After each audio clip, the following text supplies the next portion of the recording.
Ok, donc on avait vu la dernière fois, donc dans la dernière activité, comment on branchait un circuit et comment on le rendait fonctionnel.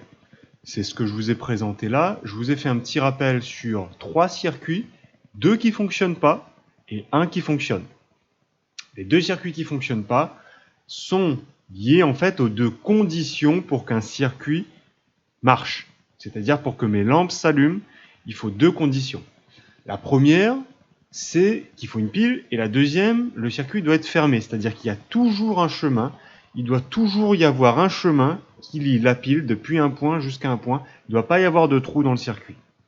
Donc dans ce premier cas-là, dans le premier ici, les lampes ne s'allument pas, tout simplement parce qu'il n'y a pas de générateur, il n'y a pas de dipôle. Donc quand je parle de dipôle, je répète, un appareil avec 2 points de connexion. Retenez appareil, ça sera beaucoup plus pratique et rapide à la fin. Donc ici, il n'y a pas de générateur, il n'y a pas de truc qui donne de l'électricité, donc mes lampes, elles ne s'allument pas. Ici, par contre, le problème, il y a une pile, mais si je regarde, là, et boum, j'ai un trou dans mon circuit. Il me manque un fil. Il y a un trou dans le circuit, donc l'électricité ne peut pas continuer de circuler. Ici, le circuit fonctionne bien parce qu'on respecte les 2 conditions. C'est-à-dire qu'il y a un dipôle générateur, il y a une pile, un truc qui donne de l'électricité, et il y a toujours un chemin, donc le circuit est bien fermé. Donc ici ça fonctionne pas, ici ça fonctionne pas, et ici ça fonctionne parce que pile et circuit fermé. D'accord? Donc ça c'est ce qu'on a vu dans l'activité d'avant. On va continuer un peu dans les circuits électriques, parce que bon, ok, j'ai un schéma électrique, enfin j'ai un circuit électrique, maintenant ce que j'aimerais bien faire c'est pouvoir le résumer, c'est-à-dire que je ne vais pas pouvoir faire des photos comme ça indéfiniment. Là c'est bien, c'est joli, mais à un moment donné il faut que je puisse faire un schéma du circuit pour pouvoir le montrer à quelqu'un, pour pouvoir le construire à un autre endroit et garder une trace de ce que je fais. Mais là, je fais face à un problème. Là, si j'essaie, imaginons ce circuit-là, le circuit qui ne fonctionne pas, je vais essayer de le dessiner là. Donc là, il faut que je m'amuse à faire la pile avec les fils, là qui est là, avec les fils, la perspective, avec l'ampoule. Ah oui, mais là, il faut que ça se connecte ici. Ça va être ignoble à faire. Donc si j'essaie de faire le schéma de ce circuit-là, mais en faisant les dessins classiques, c'est hyper difficile. En plus, à l'ordinateur, c'est quasiment impossible à faire. Donc, pour les circuits électriques, on a dû établir ce qu'on appelle un schéma normalisé. C'est-à-dire que les appareils électriques, les dipôles électriques, je répète, dipôle appareil, ça doit être en lien dans votre esprit, les dipôles électriques, on a trouvé un schéma normalisé, une règle, un dessin qui est assez court et facile à faire pour que je puisse à la fois facilement représenter ça, mais à la fois représenter les vrais circuits électriques. Il suffit d'ouvrir une carte mère, vous ouvrez votre PC, vous avez vos appareils électriques, pour voir la quantité de branchements qu'il y a à l'intérieur. Alors si à chaque fois je dois m'amuser à faire ce dessin-là, avec les petits trucs, les petits fils, les petites connexions, ah le ventilateur, ah il est là, ah, là ça va rapidement devenir immonde. On ne fait pas ça. D'accord? Donc on va travailler dans cette activité sur le schéma normalisé. D'accord?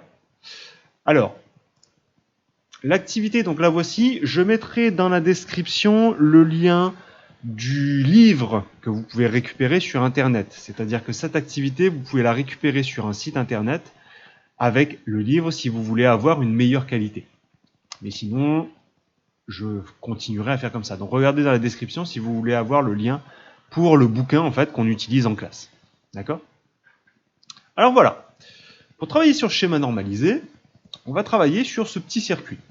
Un circuit donc qui fonctionne parce que l'interrupteur est fermé, c'est-à-dire que le bouton est baissé. On a toujours un chemin. On a une pile à l'intérieur, un dipôle générateur, donc c'est bon, mon circuit fonctionne. Il y a un petit ventilateur là, qui va tellement vite que la photo n'a pas réussi à prendre, et une lampe ici qui est allumée. D'accord? Alors, pour ceux qui sont à l'aise, donc comme d'habitude, vous pouvez mettre la vidéo sur pause, mais on attend, attendez. Il y a juste une chose, donc vu qu'on va traiter les schémas normalisés, les schémas des appareils sont précisés sur ces appareils-là. Ça, il faut le savoir, ça par contre.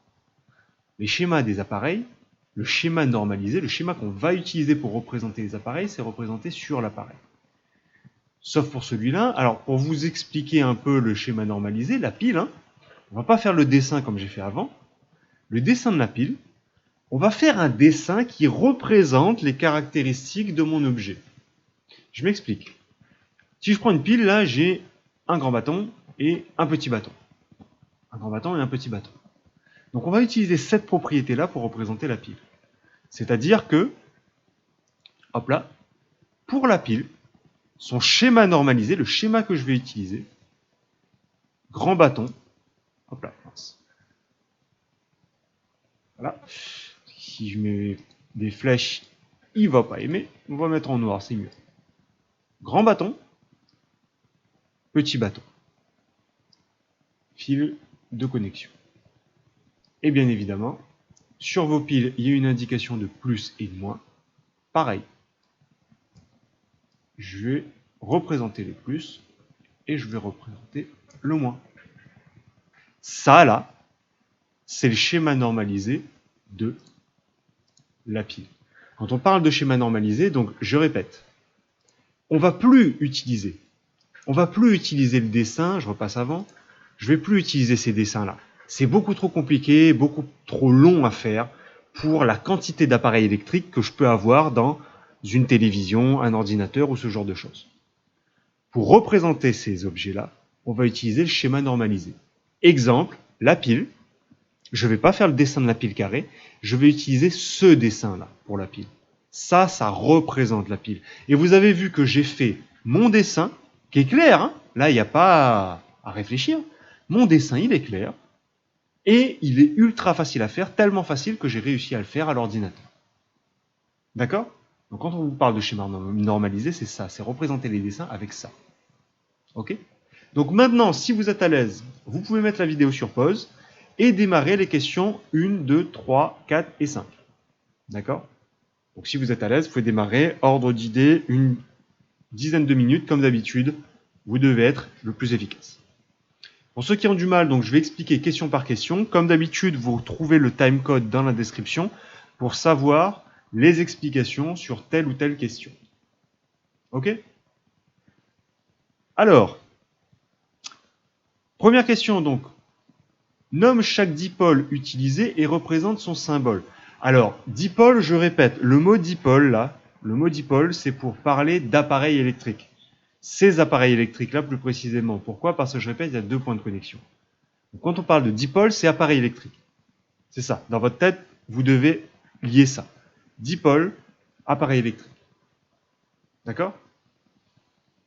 Donc, nomme chaque dipôle, c'est-à-dire que dans mon circuit, il y a quoi comme appareil électrique?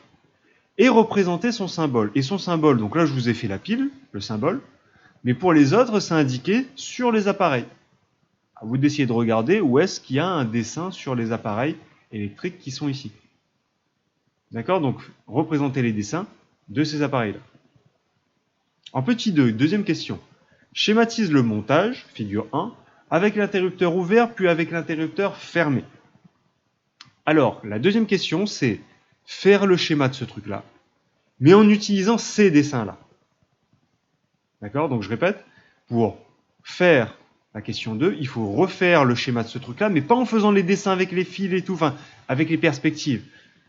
On représente ça, mais en utilisant ce dessin-là. D'accord? Le montage, mais en représentant ce dessin-là. D'accord? Une fois avec l'interrupteur ouvert et une fois avec l'interrupteur fermé. Donc l'interrupteur, son dessin, une fois il va être ouvert, une fois il va être fermé. Imaginez un pont, un indice, imaginez un pont. Un pont qui est soit relevé quand c'est ouvert, soit baissé quand il est fermé. D'accord? Troisième question. Pourquoi peut-on dire que les dipôles sont branchés en série? Alors dipôle, je vous ai expliqué ce que c'était. Donc dipôle, c'était appareil électrique, mais série. C'est un mot nouveau. Ayez ce réflexe, quand vous avez un mot nouveau qui apparaît, c'est peut-être qu'on a une information vocabulaire ou information document.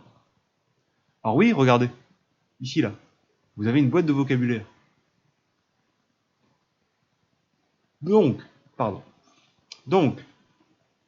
pourquoi peut-on dire que les dipôles sont branchés en série? Pour comprendre le mot série, il faut comprendre la boîte de vocabulaire qui est là. Circuit série, circuit ne comprenant qu'une boucle. Circuit ne comprenant qu'un seul chemin. Si vous voulez un mot différent, voilà. Circuit série, circuit ne comprenant qu'un seul chemin. Donc pourquoi effectivement, ce circuit-là, effectivement, c'est un circuit en série. Ok? Quatrième question. 3 schémas sont proposés pour représenter ce circuit. Pour chacun de ces schémas, indique l'erreur qui a été commise. Alors, vous avez 3 circuits qui sont là, d'accord? Pour chacun de ces circuits, chaque circuit est censé représenter le circuit qui est là, et chacun de ces circuits, il y a une erreur, et il faut dire c'est laquelle. D'accord? Il faut dire en fait quelle est l'erreur dans ce circuit-là, quelle est l'erreur dans ce circuit-là, quelle est l'erreur dans ce circuit-là.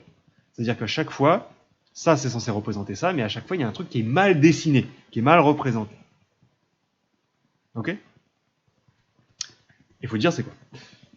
5e question, quel est l'intérêt du schéma normalisé? C'est-à-dire que, quel est l'intérêt de faire ça? Pourquoi j'ai besoin de faire ça pour représenter ça et pas refaire les dessins classiques, on va dire? D'accord? Ok, donc, je vous laisse travailler et on se retrouve dans la vidéo correction.